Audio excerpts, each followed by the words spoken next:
আপনি কে? শুধু একটা শরীর, একটা নাম, নাকি তার চেয়েও বেশি কিছু? প্রাচীন উপনিষদে বলা হয়েছে, তত্ত্বমসি, তুমি সেই। এই সেই মানে সেই পরম চেতনা, ব্রহ্ম, সৃষ্টির মূল। এই বাক্যে গুরু শিষ্যকে বলছেন, তুমি এই সৃষ্টির আলাদা কেউ নও।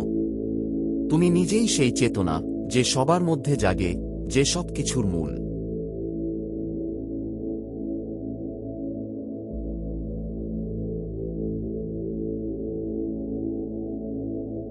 যখন তুমি বুঝবে, আমি আর ব্রহ্ম আলাদা নই, তখনই আসবে আসল মুক্তি, আসল জ্ঞান।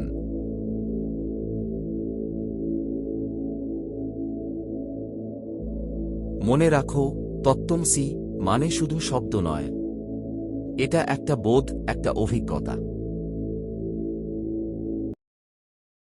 এরম আরও ভিডিওর জন্য লাইক এবং সাবস্ক্রাইব করুন।